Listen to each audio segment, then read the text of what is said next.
Welcome to Sudheer edutech YouTube channel. నేను మీ సుధీర్ సార్ని. రోజులాగే ఈరోజు కూడా 10 క్వశ్చన్స్ మీ ముందుకు తేవడం జరిగిందన్నమాట. కరెంట్ అఫైర్స్ సంబంధించి డిసెంబర్ 13, 2023 కరెంట్ అఫైర్స్. ఎవరు కూడా మధ్యలో స్కిప్ చేయకుండా లాస్ట్ వరకు క్లాస్ కంటిన్యూగా వినండి. చెప్పినవన్నీ కూడా నీట్గా నోట్బుక్లో నోట్ చేసుకుంటూ, అదేవిధంగా వారానికి ఒకసారి కరెంట్ అఫైర్స్ ఖచ్చితంగా రివిజన్ కేటాయించుకోండి. అదేవిధంగా వీటితో పాటు మిగతా సబ్జెక్టులన్నింటిని కూడా టైం నిర్దేశించుకొని, టైం టేబుల్ పెట్టుకొని history, polity, geography, biology, GK, current affairs ఇట్లాంటివన్నీ మీరు చదువుకుంటారండి. కానీ టైం పెట్టుకోవాలి, ఖచ్చితంగా టైం నిర్దేశించుకోవాలి. దేనికి ఎంత కేటాయించుకోవాలి, కానీ సిలబస్ దగ్గర పెట్టుకొని ఆ సిలబస్ ప్రకారం దేనికి ఎంత కేటాయించుకోవాలనేది టైం పెట్టుకొని రోజు కూడా చదువుకుంటూ రావాలి ఖచ్చితంగా. అదేవిధంగా కానీ ఖచ్చితంగా కరెంట్ అఫైర్స్ పైన ఖచ్చితంగా ఫోకస్ చేయండి. గ్రూప్ 2 వాళ్ళకైతే కనుక 30 మార్కులు ఉన్నాయి కాబట్టి కరెంట్ అఫైర్స్ కీ రోల్ పోషిస్తాయి అన్నమాట ప్రిలిమ్స్కి సంబంధించి. అదే గ్రూప్ 1 కావచ్చు, కానిస్టేబుల్ మెయిన్స్ కావచ్చు, కానీ ఇట్లా అన్ని ఎగ్జామ్స్ కూడా కరెంట్ అఫైర్స్ మెయిన్ రోల్ పోషిస్తాయి. కాబట్టి ఎవరు కూడా కరెంట్ అఫైర్స్ను ఎట్టి పరిస్థితుల్లో నెగ్లెక్ట్ చేయొద్దండి. ఎందుకంటే కరెంట్ అఫైర్స్ అనేటువంటిది ఖచ్చితంగా అప్డేటెడ్గా ఉండాలి. ఏ రోజు ఏం జరుగుతున్నాయి అనేది మనం తెలుసుకోవాలన్నమాట. అదే కరెంట్ అఫైర్స్ అంటే. కాబట్టి దానిపైన ఖచ్చితంగా ఫోకస్ చేయండి. మన ఛానల్ నుంచి 1 ఇయర్ కరెంట్ అఫైర్స్ ఉన్నాయి. ఇవి మీకు ఎక్కడ దొరకని పరిస్థితులకి. ఎందుకంటే 1 ఇయర్ కరెంట్ అఫైర్స్ ఏదో 1 నెల ముందుటి, 2 నెలల ముందుటి, 3 నెలల ముందుటి అంటే దొరుకుతాయి. కానీ 1 ఇయర్ కరెంట్ అఫైర్స్ మీకు అందుబాటులో ఉన్నాయన్నమాట. కేవలం 100 రూపాయలకే మేము వాటిని అందిస్తూ ఉన్నాం. కావాలనుకున్న వాళ్ళు 8186006848 అనే నెంబర్కి 100 రూపీస్ ఫోన్పే చేసి అదే నెంబర్కి స్క్రీన్ షాట్ పెట్టండి. 24 గంటల లోపల మేము పీడిఎఫ్ ఫైల్ పంపిస్తాం. అదేవిధంగా కానీ ఖచ్చితంగా డైలీ పేపర్ కూడా ఫోకస్ చేసుకోండి. మీరు ఖచ్చితంగా పేపర్ అనేది చదవాలి, అది అలవాటు ఉండాలి ఖచ్చితంగా. ఎవరైతే కాంపిటేటివ్ ఎగ్జామ్స్కి ప్రిపేర్ అవుతున్నారో వాళ్ళు ఖచ్చితంగా పేపర్ చదివే అలవాటు ఖచ్చితంగా ఉండి తీరాలన్నమాట. ఓకేనా? చాలా అంశాలు పేపర్ ద్వారా మనకు తెలుస్తాయి. కాబట్టి న్యూస్ పేపర్ అనేది చదవడం ఖచ్చితంగా చేయండి అందరూ కూడా. కసౌడాంగ్ పసుపుకు జిఐ ట్యాగ్ పొందగా ఈ పసుపు ఏ రాష్ట్రానికి చెందినది? కసౌడాంగ్ పసుపు మేఘాలయ. ఇలా మేఘాలయలోని లకౌడాంగ్ అనేటువంటి పసుపుకి ఇప్పుడు జిఐ ట్యాగ్ అనేటువంటిది లభించడం జరిగిందనమాట. జిఐ ట్యాగ్స్ అనేటువంటిది వెరీ ఇంపార్టెంట్ ఎగ్జామ్ పాయింట్ ఆఫ్లో. నా కరెంట్ అఫైర్స్ పరంగా ఈ సంవత్సరం వేటికి జిఐ ట్యాగులు లభించాయి. భౌగోళిక గుర్తింపు అంటామన్నమాట. Geographical indication. జిఐ అంటే జియోగ్రాఫికల్ ఇండికేషన్ వాళ్ళు ఒక ట్యాగ్ ఇవ్వడం జరుగుతుంది. వ్యవసాయ ఉత్పత్తులకు కానీ, హ్యాండీక్రాఫ్ట్కి కానీ, అదేవిధంగా ఫుడ్ స్టఫ్లకు కానీ, ఆహార ఉత్పత్తులు, వ్యవసాయ ఉత్పత్తులు, చేతి వృత్తులు, ఇట్లా జిఐ ట్యాగులు వస్తాయన్నమాట. ఇక్కడ మన ఆంధ్రప్రదేశ్ తెలుగు రాష్ట్రాల పరంగా తీసుకున్నప్పుడు చాలా ముఖ్యంగా ఇటీవలనే ఆత్రేయపురం పూతరేకులకు జిఐ ట్యాగ్ వచ్చిందనమాట. అదేవిధంగా ఒరిస్సా రాష్ట్రంలో చూస్తే కనుక ఈ మధ్యనే కాలాజీరా రైస్, కాలాజీరా బియ్యానికి ఒరిస్సా. అదే ఒరిస్సాలో మనం చూస్తే కనుక ముఖ్యంగా కందమాల్ హల్దీ రైస్ కూడా వచ్చిందనమాట. ఇదే ఒరిస్సాలో రసగుల్లాకు వచ్చిందనమాట, రసగుల్లాకి.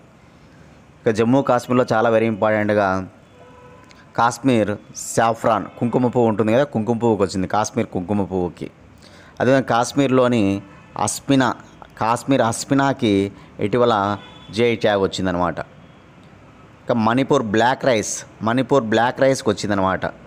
అతూర్ తమలపాకులకు వచ్చింది. కేరళ రాష్ట్రంలో అతూర్ తమలపాకులకు వచ్చింది జిఐ ట్యాగ్ అనేటువంటిది. ఇట్లా జిఐ ట్యాగ్స్ నోట్ చేసుకోవాలి. ఎప్పుడు మనం చెప్పినా కూడా అవన్నీ ఒక చోట నోట్ చేసుకుంటూ రావాలి. ఇప్పుడు మనం మరొకటి మైండ్లో పెట్టుకోవాలి. లకోడాంగ్ పసుపు అనమాట, మేఘాలయ. ఇటీవల మనం చూస్తే ఉత్తరాఖండ్లోని 18 ఉత్పత్తులకి జిఐ ట్యాగ్ వచ్చిందనమాట. ఇంతవరకు అంత సంఖ్యలో ఏకకాలంలో అన్ని ఉత్పత్తులకు జిఐ ట్యాగ్ లభించలేదన్నమాట. కాబట్టి ఇంపార్టెంట్ బాగా. ఉత్తరాఖండ్లో 18 వ్యవసాయ ఉత్పత్తులు అనమాట. ఇప్పుడు మేఘాలయను మనం నోట్ చేసుకోవాలి. లకాడాంగ్ పసుపు, ఇది ఈశాన్య రాష్ట్రం అనమాట. మేఘాలయ రాజధాని షిల్లాంగ్, మేఘాలయ హైకోర్టు షిల్లాంగ్, మేఘాలయ భాష ఇంగ్లీష్, మేఘాలయ ముఖ్యమంత్రి కాన్రాడ్ సంగ్మా, మేఘాలయ గవర్నర్ పాగు చౌహాన్. మేఘాలయలో అసెంబ్లీ స్థానాలు 60, మేఘాలయలో లోక్సభ స్థానాలు 2, మేఘాలయలో రాజ్యసభ స్థానాలు 1 అనమాట. మేఘాలయలో అసెంబ్లీ స్థానాలు 60, లోక్సభ స్థానాలు 2, రాజ్యసభ స్థానాలు 1 అనే విషయాన్ని గుర్తుపెట్టుకోవాలి. ఇక మేఘాలయ అనగానే మనకు బాగా గుర్తుకు రావాల్సిన అంశం జీకే పరంగా కావచ్చు, జాగ్రఫీ పరంగా కావచ్చు, హిస్టరీ పరంగా కావచ్చు, కానీ చాలా ముఖ్యంగా గారో, కాశీ, జయంతియా హిల్స్ అనేటువంటివి ఉంటాయన్నమాట. గారో హిల్స్ చాలా ఫేమస్. కాశీ హిల్స్ కూడా ఫేమస్ అనమాట. జయంతియా హిల్స్, ఈ 3 కొండలు ఫేమస్ అనమాట. ఏ రాష్ట్రంలో అంటే కనుక మేఘాలయ రాష్ట్రంలో. గారో, కాశీ, జయంతియా తెగలు కూడా ఉంటారనమాట. గారో తెగలు, కాశీ తెగలు, జయంతియా తెగలు, ట్రైబల్ పీపుల్ కూడా ఉంటారు. గారో భాష ఉంది, జయంతియా భాష ఉంది, కాశీ భాష కూడా ఉందన్నమాట. కాబట్టి వెరీ ఇంపార్టెంట్. గారో, కాశీ, జయంతియా అనే పేర్లు అంటేనే మనకు మేఘాలయ ఐడియా వచ్చేయాలి అందరికి కూడా.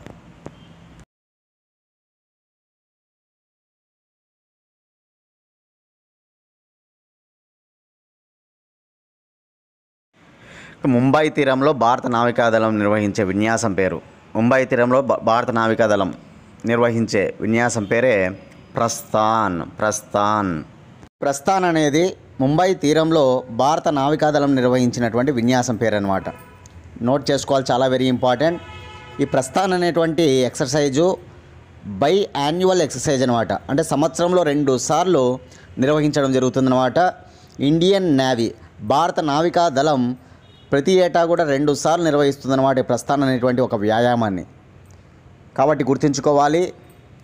దీనిలో భాగంగా ఏమేమి చేస్తారు ఈ వ్యాయామంలో అంటే కనుక, ముంబై తీరంలో ఉన్నటువంటి ఆయిల్ ప్లాట్ఫామ్ ఏవైతే ఉంటుందో అక్కడ ఒకవేళ ఆయిల్ ప్లాట్ఫామ్లో మంటలు చెలరేగినప్పుడు ఎలా ప్రతిస్పందించాలి, అదేవిధంగా అక్కడ బాంబు బెదిరింపులు వచ్చినప్పుడు దానిపైన ఎలా స్పందించాలి, అదేవిధంగా అక్కడ భద్రతా విషయాలపైన కుక్కలను ఎలా మోహరించాలి, ఇట్లా అనేక విషయాలపైన జరిగేటువంటి గొప్ప వ్యాయామం అన్నమాట. ఇండియన్ నేవీ చేసేటువంటి వ్యాయామం అన్నమాట, గుర్తుపెట్టుకోవాలి. అదేవిధంగా ఆయిల్ ప్లాట్ఫామ్ పైకి ఎలా దిగాలి అంటే హెలికాప్టర్ల ద్వారా పైనుంచి ఎలా దిగాలి, ఇదంతా కూడా ఇండియన్ నేవీ చేసేటువంటి గొప్ప వ్యాయామం అన్నమాట. దీని పేరు నోట్ చేసుకోవాలి మనం, చాలా వెరీ ఇంపార్టెంట్. పేరు ప్రస్థాన్. ఏ తీరంలో నిర్వహించారు? ముంబై తీరంలోని ఆయిల్ ప్లాట్ఫామ్లో నిర్వహించినటువంటి గొప్ప ఎక్సర్సైజ్ అనమాట. ప్రజెంట్ ఇండియన్ నేవీ చీఫ్ ఎవరు? ఆర్మీ చీఫ్ ఎవరు, నేవీ చీఫ్ ఎవరు, ఎయిర్ ఫోర్స్ చీఫ్ ఎవరు అనేటువంటిది మనకి ఎగ్జామ్లో అడుగుతారు. ఇండియన్ ఆర్మీ చీఫ్ ఎవరంటే Manoj Pandey. Indian navy chief ఎవరంటే కనుక హరికుమార్.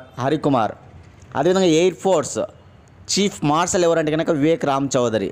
మన ఇండియాకు సంబంధించి 3 రక్షణ దళాలు ఉంటాయన్నమాట. అదే ఒకటి Indian army, Indian navy, Indian air force. వీటిని త్రివిధ దళాలు అంటారు. త్రివిధ దళాలకు అధిపతి రాష్ట్రపతి అనమాట. కాబట్టి ఇండియన్ ఆర్మీకి ఎవరు? మనోజ్ పాండే. ఇండియన్ నేవీకి ఎవరు? హరికుమార్. ఇండియన్ ఎయిర్ ఫోర్స్కు చీఫ్ మార్షల్ ఎవరు? వివేక్ రామ్ చౌదరి అని నోట్ చేసుకోవాలి దయచేసి అందరూ. ఇట్లా మనకు ఇండియన్ నేవీకి సంబంధించి భారతదేశంలో ఉన్నటువంటి నౌకా తయారీ కేంద్రాలన్నీ కూడా తయారు చేసి ఐఎన్ఎస్లు అప్పజెప్పుతాయన్నమాట. ఇండియన్ నేవీకి ఐఎన్ఎస్లు. ఇటీవలనే మనం INS Mahe, INS Malvan, INS Mangrol, INS Sandhayak ఇట్లాంటివన్నీ చూసామన్నమాట. చాలా వెరీ ఇంపార్టెంట్, గుర్తుపెట్టుకోవాలి. కొచ్చిన్ షిప్ యార్డ్ తయారు చేసి ఇచ్చినటువంటిది ఏంటి? అదే కలకత్తా షిప్ యార్డ్ తయారు చేసి ఇచ్చింది ఏది అనేది మీరు కామెంట్ బాక్స్లో సమాధానాలు తెలియజేయండి. ఆల్రెడీ మనం చెప్పామన్నమాట, కొచ్చిన్ షిప్ యార్డ్ ఏ ఐఎన్ఎస్ను తయారు చేసింది. అదేవిధంగా కలకత్తాలో ఉన్నటువంటి షిప్ బిల్డింగ్ ఇంజనీర్స్ వాళ్ళు ఏం తయారు చేసి ఇచ్చారు, ఏ ఐఎన్ఎస్లు అనేది మనం చెప్పడం జరిగింది గత కరెంట్ అఫైర్స్లో. కాబట్టి మీరు దయచేసి ఆన్సర్లు చేయండి, ఓకేనా. విన్బ్యాక్స్ 2023 సంయుక్త సైనిక వ్యాయామం ఏ 2 దేశాల మధ్య జరుగుతుంది? విన్బ్యాక్స్ పేరులోనే ఉంచుకోండి. Vietnam, India. ఈ 2 దేశాల మధ్య జరిగేటువంటి గొప్ప సంయుక్త సైనిక వ్యాయామమే విన్బ్యాక్స్ అనమాట. విన్బాక్స్. ఇండియా వియత్నాం మధ్య ప్రతి ఏటా కూడా జాయింట్ మిలిటరీ ఎక్సర్సైజ్, సంయుక్త సైనిక వ్యాయామం అనేటువంటి జరుగుతుంది. ఈ ఏడాది జరిగేటువంటి వ్యాయామం 4th ఎడిషన్ అనమాట, 4వ ఎడిషన్ అనే విషయాన్ని గుర్తుపెట్టుకోవాలి. 2018 నుంచి ఇవి ప్రారంభించబడ్డాయి. ఇండియా వియత్నాం మధ్య విన్బాక్స్ ఎక్సర్సైజ్ అనే విషయాన్ని గుర్తుపెట్టుకోవాలి. మన భారతదేశం నుంచి 45 మంది పార్టిసిపేట్ చేయడం జరిగిందనమాట. ఇవి ఎక్కడ జరిగాయి అంటే కనుక వియత్నాంలోని హనోయిలో డిసెంబర్ 11వ తేదీ నుంచి డిసెంబర్ 21వ తేదీ వరకు, డిసెంబర్ 11వ తేదీ నుంచి డిసెంబర్ 21వ తేదీ వరకు జరిగాయి. దీనిలో మన భారతదేశం నుంచి 45 మందితో కూడినటువంటి ఒక బృందం పార్టిసిపేట్ చేయడం జరిగిందనమాట ఈ విన్బాక్స్ ఎక్సర్సైజ్లో. ఈ విషయాన్ని నోట్ చేసుకుంటే సరిపోతుంది. అదేవిధంగా మన భారతదేశం ఇతర దేశాలతో జరిగేటువంటి ఎక్సర్సైజెస్ నోట్ చేసుకోండి అందరూ కూడా. అమెరికాతో వజ్ర ప్రహార్ యుద్ధ అభ్యాస్, అమెరికాతో వజ్ర ప్రహారు యుద్ధ అభ్యాసు. బ్రిటన్తో అజయ వారియర్, అదే బ్రిటన్తో కొంకన్. చైనాతో హ్యాండ్ ఇన్ హ్యాండ్ చైనాతో. ఫ్రాన్స్తో ఫ్రాన్స్తో వచ్చేసి శక్తి. ఇదే ఫ్రాన్స్తో ఫ్రింజెక్స్. రష్యాతో ఇంద్ర. మిత్రశక్తి శ్రీలంకతో. మైత్రి థాయిలాండ్తో. హరిమౌ శక్తి మలేషియాతో. ఇకనా ధర్మా గార్డియన్ జపాన్తో. జిమెక్స్ జిమెక్స్ జపాన్తో. జిమెక్స్ కూడా జపాన్తోనే. స్లినెక్స్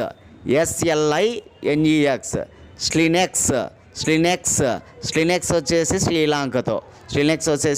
శ్రీలంకతో. అదేవిధంగా చాలా వెరీ ఇంపార్టెంట్గా ఓకేనా సింబెక్స్ అంటే కనుక సింగపూర్తో. సింబెక్స్ అంటే కనుక సింగపూర్తో. మాల్దీవులతో ఎకువెరన్ వచ్చేసి మాల్దీవులతో అని నోట్ చేసుకోవాలి. ఓకేనా, మాల్దీవులతో అనమాట. ఓకేనా, చాలా వెరీ ఇంపార్టెంట్. ఇవన్నీ కూడా మన దేశం ఇతర దేశాలతో జరిగేటువంటి ఓకేనా జాయింట్ మిలిటరీ ఎక్సర్సైజెస్ ఉంటాయి, జాయింట్ నేవీ ఎక్సర్సైజెస్ ఉంటాయి. ఇవి మనం ఖచ్చితంగా నోట్ చేసుకోవాలి. కొన్ని చాలా వెరీ ఇంపార్టెంట్గా నేను చెప్పినటువంటివి. అదేవిధంగా మన పొరుగు దేశాలతో ముఖ్యంగా తీసుకుంటే కనుక బంగ్లాదేశ్తో, మన పొరుగు దేశం అనేటువంటి బంగ్లాదేశ్తో సంప్రీతి అని నోట్ చేసుకోవాలి. మన పొరుగు దేశం మరొక సరిహద్దు దేశమైన నేపాల్తో నేపాల్తో వచ్చేసి సూర్యకిరణ్ అన్నమాట, గుర్తుపెట్టుకోవాలి. ఓకేనా, ఇవన్నీ కూడా నోట్ చేసుకోండి, చాలా వెరీ ఇంపార్టెంట్.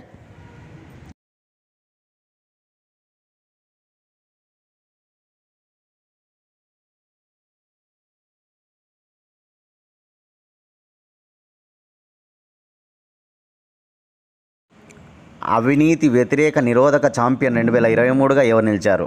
అవినీతి నిరోధక ఛాంపియన్గా 2023 ఎవరు నిలిచారంటే కనుక నిఖిల్ దే. ఈయన ఒక గొప్ప మన భారతీయ గొప్ప సామాజికవేత్త, గొప్ప ఉద్యమకర్త అన్నమాట. ఇతని పోరాటాలకు గుర్తుగా ఈరోజు ఆయనకు ఒక అవార్డు ఇవ్వడం జరిగిందనమాట. చాలా గొప్పగా ఛాంపియన్గా, విజేతగా నిలిచాడు. దేనికి సంబంధించి? అవినీతి వ్యతిరేక నిరోధక ఛాంపియన్గా, ఇంటర్నేషనల్ యాంటీ కరప్షన్ ఛాంపియన్గా నిలిచాడనమాట. ఎవరంటే కనుక నిఖిల్ దే. ఈ నిఖిల్ దే అనేటువంటి వ్యక్తి చాలా గొప్పగా ఒక సంస్థ నడుస్తూ ఉందన్నమాట అతనికి సంబంధించి. ఏ సంస్థ వ్యవస్థాపకుడు నిఖిల్ డే అనేది నోట్ చేసుకోవాలి మీరు అందరూ కూడా. ఏ సంస్థ అంటే కనుక మజ్దూర్ కిసాన్ శక్తి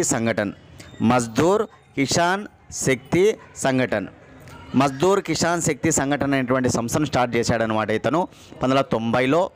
ఆ సంస్థ ద్వారా ఆయన అనేక ఉద్యమాలు చేయడం జరిగిందనమాట.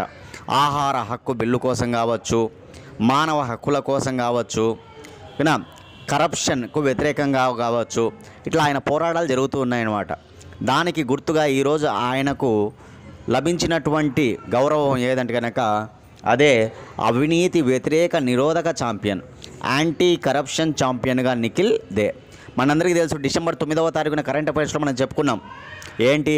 Anti corruption day, international anti corruption డేని ప్రతి ఏటా డిసెంబర్ 9న జరుపుకుంటారు అని. దాని సందర్భంగా ఈరోజు ఆయనకు దక్కిన గౌరవం అన్నమాట.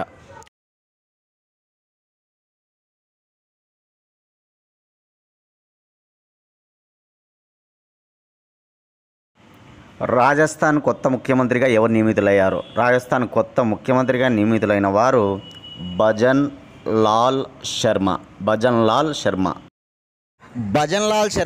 రాజస్థాన్ కొత్త ముఖ్యమంత్రిగా నియమితులు కావడం జరిగిందనమాట. ఏనా, రాజస్థాన్ రాష్ట్రానికి భారతీయ జనతా పార్టీ తరపున ముఖ్యమంత్రి కాబోతూ ఉన్నారు. ఎవరంటే కనుక భజన్ లాల్ శర్మ డిక్లేర్ అయిపోయిందనమాట. మనకి ఈ సంవత్సరం ఈ మధ్యలో జరిగినటువంటి ఎన్నికలు 5 రాష్ట్రాల అసెంబ్లీ ఎన్నికలని మనందరికీ తెలుసు. డిసెంబర్ 7వ తారీఖున తెలంగాణ రాష్ట్ర ముఖ్యమంత్రిగా రేవంత్ రెడ్డి ప్రమాణ స్వీకారం చేశారు. డిసెంబర్ 8న మిజోరాం రాష్ట్ర ముఖ్యమంత్రిగా లాల్డు హోమా ప్రమాణ స్వీకారం చేశారు. ఈరోజు డిసెంబర్ 13వ తారీఖున మధ్యప్రదేశ్ రాష్ట్ర ముఖ్యమంత్రిగా మోహన్ యాదవ్ ప్రమాణ స్వీకారం చేయబోతూ ఉన్నారు. ఇదే రోజు డిసెంబర్ 13వ తారీఖున ఛత్తీస్గఢ్ ముఖ్యమంత్రిగా విష్ణుదేవ్ సాయి ప్రమాణ స్వీకారం చేయబోతూ ఉన్నారు. ఇక రాజస్థాన్ రాష్ట్ర ముఖ్యమంత్రిగా భజన్లాల్ శర్మ డిసెంబర్ 15వ తారీఖున ప్రమాణ స్వీకారం చేస్తారనమాట. డిసెంబర్ 15వ తారీఖున ప్రమాణ స్వీకారం చేస్తారనమాట. ఎవరు? భజన్లాల్ శర్మ. రాజస్థాన్ రాష్ట్ర అసెంబ్లీ ఎన్నికల గురించి మనం చూసుకుంటే ఇక్కడ మొత్తం 200 అసెంబ్లీ స్థానాలు ఉంటాయి. కానీ జరిగిన ఎన్నికలు మాత్రం 199 అసెంబ్లీ స్థానాలకే అనమాట. ఈ 199 అసెంబ్లీ స్థానాలలో BJP Bharatiya Janata party 115, Congress 69, BSP బహుజన సమాజ్వాదీ పార్టీ 2, ఇతరులు 13. మొత్తం 199 అసెంబ్లీ స్థానాలకు ఎన్నికలు జరిగాయి అన్నమాట. యాక్చువల్ రాజస్థాన్లో ఉన్న అసెంబ్లీ స్థానాలు ఏంటంటే 200. అది ఆ విషయాన్ని గుర్తుంచుకోవాలి. ఇదన్నమాట రాజస్థాన్ రాష్ట్ర అసెంబ్లీ ఎన్నికలు అనమాట. దీనిలో భాగంగా ఎక్కువ స్థానాలు కైవసం చేసుకున్నటువంటిది భారతీయ జనతా పార్టీ. ఆ పార్టీ తరపున ఇప్పుడు ముఖ్యమంత్రిగా ఎవరిని నియమించారు అంటే కనుక భజన్లాల్ శర్మ. ఇదివరకు రాజస్థాన్లో కాంగ్రెస్ పార్టీ అధికారంలో ఉండేది. అశోక్ గెహ్లాట్ ముఖ్యమంత్రిగా ఉండేవాడు. ఇప్పుడు రాజస్థాన్ 2వ స్థానానికి పరిమితం అయిపోయింది. 69 స్థానాలతో 2వ స్థానంలో ఉందన్నమాట. కానీ ఏకంగా 115 అసెంబ్లీ స్థానాలతో టాప్లో ఉందన్నమాట భారతీయ జనతా పార్టీ. కాబట్టి ఈరోజు ముఖ్యమంత్రి అయ్యాడు ఎవరంటే కనుక భజన్లాల్ శర్మ. డిసెంబర్ 15వ తారీఖున ప్రమాణ స్వీకారం చేయబోతూ ఉన్నారనమాట. ఆ విషయాన్ని నోట్ చేసుకోవాలి మీరు అందరూ కూడా.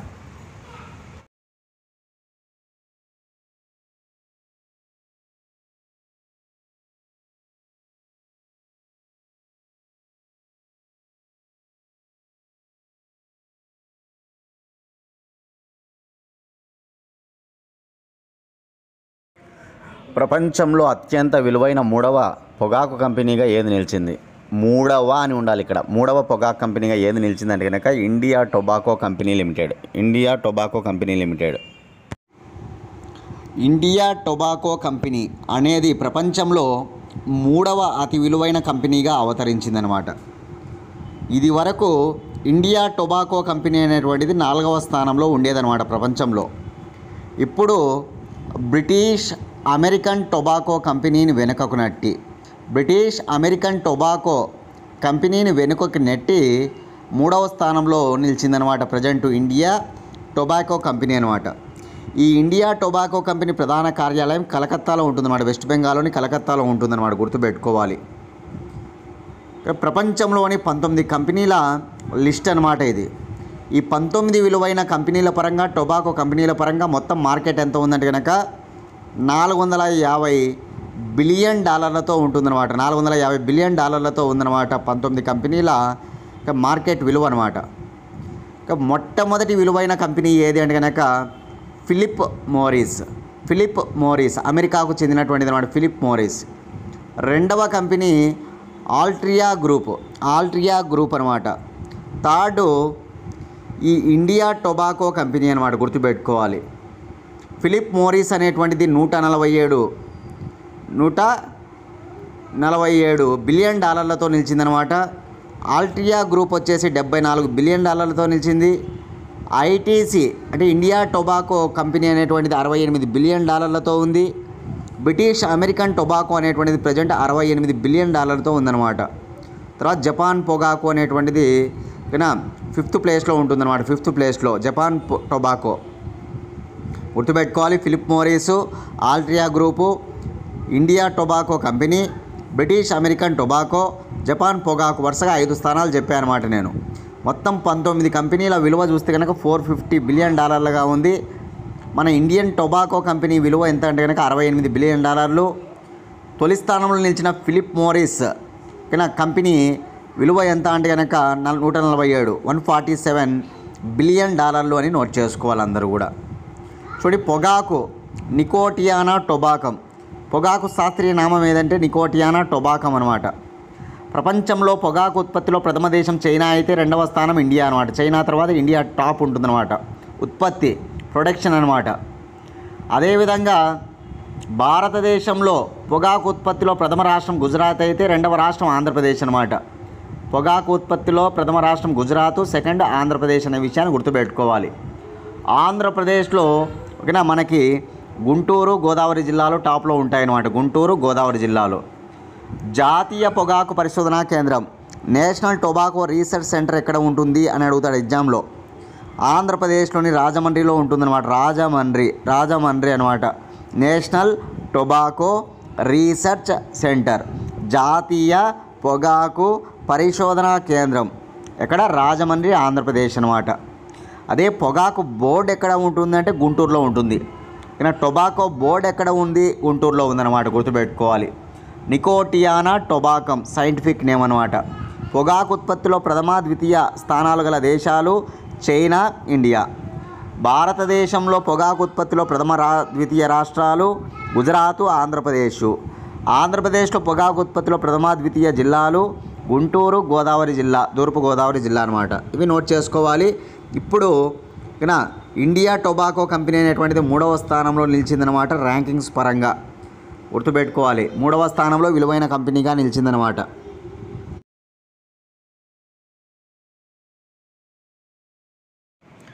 Padmapani lifetime achievement award 2023తో ఎవరు సత్కరించబడ్డారు?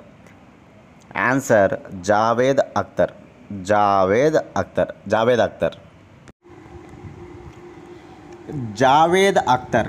జావేద్ అఖ్తర్కి Padmapani lifetime achievement award 2023తో సత్కరించడం జరిగిందనమాట. చూడండి, జావేద్ అఖ్తర్ అనేటువంటి వ్యక్తి గొప్ప పోయెట్ అనమాట. పోయెట్ మాత్రమే కాదు, గొప్ప లిరిక్స్ అదేవిధంగా గొప్ప స్క్రీన్ రైటర్ అనమాట. ఎవరంటే కనుక జావేద్ అఖ్తర్. అటువంటి జావేద్ అఖ్తర్కి గొప్ప లైఫ్ టైమ్ అచీవ్మెంట్ పురస్కారం వచ్చింది. అది ఏ పురస్కారం అంటే కనుక Padmapani lifetime achievement award. Life time achievement అంటే ఏంటి అర్థం? జీవితకాల సాఫల్య పురస్కారం అన్నమాట. పద్మపాణి జీవితకాల సాఫల్య పురస్కారం రావడం జరిగింది ఎవరికి? జావేద్ అఖ్తర్కి. దేనిలో భాగంగా దీన్ని బహుకరిస్తున్నారు అతనికంటే కనుక Ajanta Ellora international film festival అనేది జరుగుతూ ఉందన్నమాట. అజంతా ఎల్లోరా అంటే మహారాష్ట్ర. మనందరికీ తెలుసు మహారాష్ట్రలో చాలా ఫేమస్ గుహలు కూడా మనం చూస్తాం. అజంతా గుహలు అని, ఎల్లోరా గుహలు అని. Ajanta Ellora international film festival అనేది మహారాష్ట్రలో జరుగుతుందన్నమాట. అలా ఇప్పుడు జరుగుతున్నటువంటిది ఎన్నవది అంటే కనుక 7వది అనమాట. ఈ Ajanta Ellora international film festival అనేటువంటిది శంభూజీ నగర్లో జరుగుతుంది. మహారాష్ట్రలోని ఛత్రపతి శంభూజీ నగర్లో జరుగుతూ ఉందన్నమాట. ఇది వరకు శంభూజీ నగర్ను ఔరంగాబాద్ అని పిలిచేవారు. ఔరంగాబాద్ పేరు మార్చేయడం జరిగిందనమాట. ఈ ఔరంగాబాద్ పేరుని ఏమని పెట్టింది మహారాష్ట్ర గవర్నమెంట్ అంటే కనుక శంభూజీ నగర్ అని నామకరణం చేసుకోవడం జరిగిందనమాట. ఎందుకంటే ఛత్రపతి శివాజీ కుమారుడు శంభూజీ, ఆయన గౌరవార్థం శంభూజీ నగర్ అని పేరు పెట్టుకున్నారనమాట. ఛత్రపతి శంభూజీ నగర్ అని ఆ నగరానికి పేరు అనమాట. ఆ నగరంలో ఇప్పుడు ఆ ఫెస్టివల్ జరుగుతూ ఉందన్నమాట. Ajanta Ellora international film festival. సింపుల్గా దీన్నే AIFF అని పిలుస్తారు. ఈ ఫిల్మ్ ఫెస్టివల్లో భాగంగా సత్కరించారన్నమాట జావేద్ అఖ్తర్కి. ఏ పురస్కారం? Padmapani lifetime achievement award. మన ఇమెయిల్లో చూడొచ్చు. ఆ పద్మపాణి పురస్కారానికి ఇచ్చేటువంటి మెడల్ ఎలా ఉంటుంది, అలా ఉంటుందన్నమాట. ఓకేనా? అంటే ఒక సాహిత్యవేత్తకు ఒక అవార్డు వచ్చింది. మరికొంతమంది సాహిత్యవేత్తలు మనం చూస్తూనే ఉన్నాం. అవార్డులు వచ్చిన వాళ్ళందరినీ కూడా ప్రపంచంలో సాహిత్య రంగంలో ఇచ్చే అత్యున్నత పురస్కారం బుకర్ ప్రైజ్. అటువంటి బుకర్ ప్రైజ్ని ఇటీవలనే ప్రకటించారనమాట. పాల్ లించ్ బుకర్ ప్రైజ్ అనమాట. భారతదేశంలో సాహిత్యంలో ఇచ్చే అత్యున్నత పురస్కారం జ్ఞాన్పీఠ్ పురస్కారం దామోదర్ మౌజే. అదేవిధంగా మరికొన్ని సాహిత్య పురస్కారాలు సరస్వతి సమ్మాన్ పురస్కార్ శివశంకరి, వ్యాస్ సమ్మాన్ పురస్కార్ 2023, వ్యాస్ సమ్మాన్ పురస్కారం 2023 పుష్ప భారతి. అదేవిధంగా వ్యాస్ సమ్మాన్ తర్వాత సరస్వతి సమ్మాన్ చెప్పాం, ఇక జ్ఞాన్పీఠ్ పురస్కారం కూడా చెప్పామన్నమాట. అదేవిధంగా ఇటీవలనే గొప్ప రచయిత అయిన పెరుమాళ్ మురుగన్కు జేసీబీ ప్రైజ్ అనే ఒక అవార్డు ఇచ్చారు, జేసీబీ ప్రైజ్. అదేవిధంగా మన భారత సంతతికి చెందిన నందిని దాస్కి ఇటీవలనే బ్రిటిష్ అకాడమీ బుక్ ప్రైజ్ ఇవ్వడం జరిగిందన్నమాట. British academy book prize. ఇక్కడ కోర్టింగ్ ఇండియా అనే రచనకు, కోర్టింగ్ ఇండియా అనే ఒక రచనకు అనమాట. ఇక జర్మనీ శాంతి పురస్కారం మన రచయిత సల్మాన్ రష్దీకి ఇటీవలనే జర్మనీ శాంతి బహుమతి ఇవ్వడం జరిగిందనమాట, సల్మాన్ రష్దీకి. అదేవిధంగా ఇక మన తెలుగు వారైనటువంటి చదువుల బాబుకి తక్కడశిల జానీకి, చదువుల బాబు తక్కడశిల జానీలకి ఇటీవల కేంద్ర సాహిత్య యువ పురస్కారం, కేంద్ర సాహిత్య అకాడమీ బాల పురస్కారం. కేంద్ర సాహిత్య అకాడమీ బాల పురస్కారం ఎవరికి దక్కింది అంటే కనుక ఓకేనా, బాల పురస్కారం వచ్చేసి చదువుల బాబుకి. కేంద్ర సాహిత్య అకాడమీ యువ పురస్కారం వచ్చి తక్కడశిల జానీకి అనమాట. నోట్ చేసుకోవాలి. ఈ సాహిత్య పురస్కారాలన్నీ కూడా ఇప్పుడు చెప్పినట్టు అనమాట. ఆల్రెడీ మనం వచ్చినప్పుడల్లా సాహిత్య పురస్కారాలు అవన్నీ రివిజన్ చేస్తూ ఉంటామన్నమాట. కాబట్టి ఇప్పుడు కూడా చాలా మళ్ళీ రివిజన్ చేయడం జరిగిందనమాట. వాటన్నిటిని కూడా నోట్ చేసుకొని చదువుకోవాలి. వెరీ ఇంపార్టెంట్ రచనలు.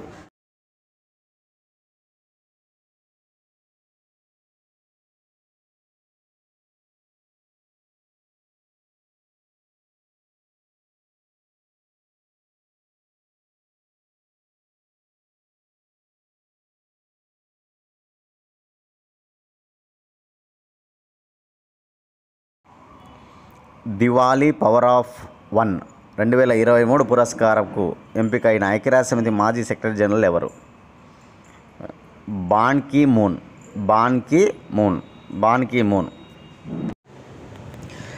ఐక్యరాజ్యసమితి మాజీ సెక్రటరీ జనరల్, ఐక్యరాజ్యసమితికి 8వ సెక్రటరీ జనరల్ అనమాట బాన్ కీ మూన్. అతనికి ఇప్పుడు దీపావళి పవర్ ఆఫ్ 1 2023 పురస్కారాన్ని అందజేయడం జరిగిందనమాట. అమెరికాలోని దీపావళి ఫౌండేషన్ వాళ్ళు 2017లో ఒక అవార్డును ప్రారంభించారనమాట. ఈ అవార్డునే దీపావళి పవర్ ఆఫ్ 1 అనేటువంటి అవార్డును 2017లో అమెరికాకు చెందినటువంటి దీపావళి ఫౌండేషన్ ప్రారంభించిందనమాట. ప్రపంచంలో ఎవరైతే నిస్వార్థవంతంగా శాంతి కోసము, సురక్షితత కోసం పాటుపడతారో అటువంటి వాళ్లకు అవార్డులు ఇస్తాయన్నమాట. ఈ అవార్డు ఇది దీపావళి పవర్ ఆఫ్ 1. చాలా వెరీ ఇంపార్టెంట్ అవార్డుగా మనం నోట్ చేసుకోవాలి. ఎందుకంటే కనుక ఈసారి 4గురికి ఇవ్వడం జరిగిందనమాట. ముఖ్యంగా వీళ్ళందరూ కూడా 4గురు కూడా ఐక్యరాజ్యసమితిలో ఏదో ఒక విభాగంలో పనిచేసిన వాళ్ళే, గొప్ప దౌత్యవేత్తలు అనమాట. ప్రపంచంలో నిస్వార్థవంతంగా శాంతి కోసము, సురక్షితం కోసం వర్క్ చేసినటువంటి వాళ్ళనమాట ఈ 4గురు కూడా. అందులో ఐక్యరాజ్యసమితి మాజీ సెక్రటరీ జనరల్ బాన్ కీ మూన్తో పాటు మిగతా 3 పేర్లు కూడా మీరు నోట్ చేసుకోవాలి. బాన్ కీ మూన్ ఒకరు, మరొకరు మిర్సాడా కొలకోవిచ్.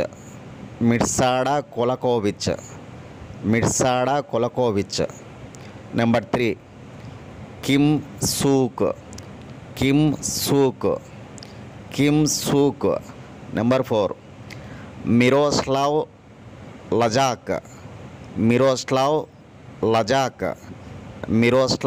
లజాక్.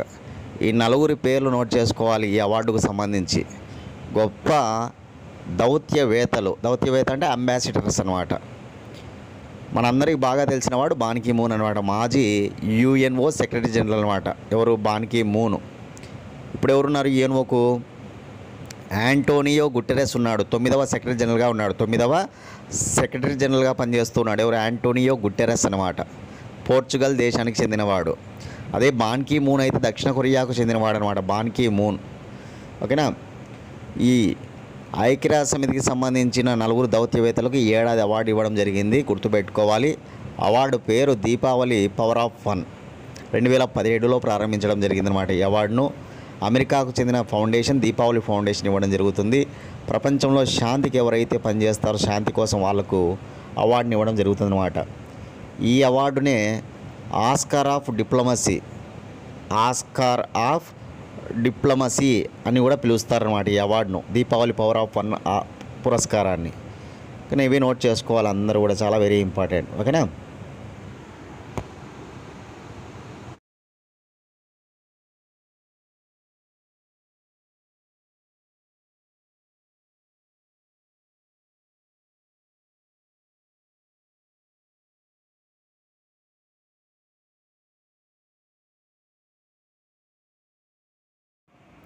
కృష్ణవేణి సంగీత నీరాజనం అనే పేరుతో కేంద్ర మంత్రి నిర్మలా సీతారామన్ ఏ రాష్ట్రంలో ఉత్సవం ప్రారంభించినది?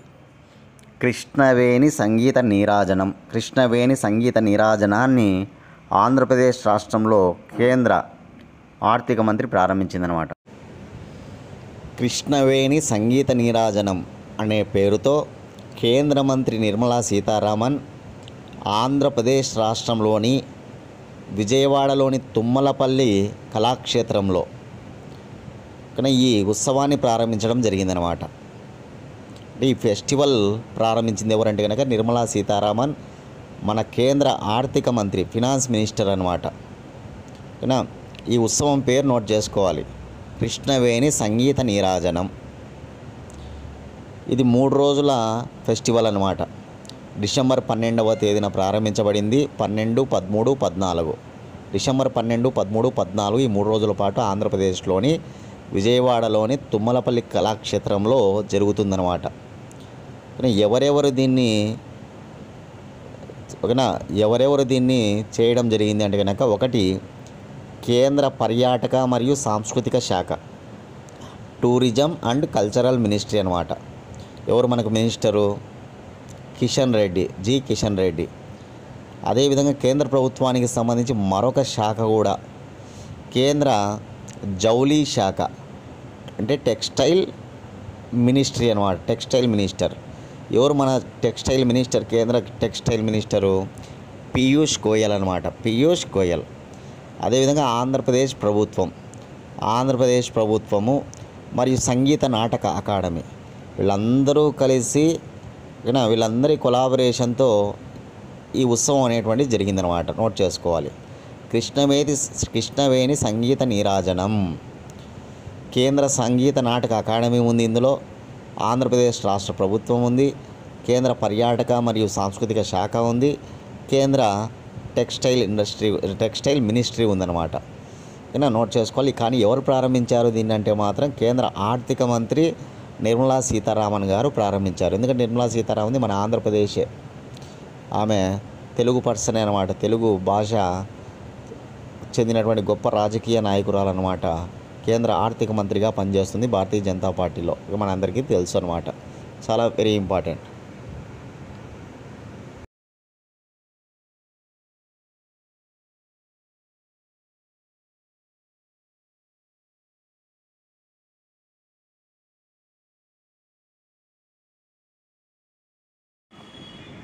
పోలాండ్ నూతన ప్రధానమంత్రిగా ఎవరు ఎన్నికయ్యారు? పోలాండ్ నూతన ప్రధానమంత్రిగా డొనాల్డ్ టస్క్.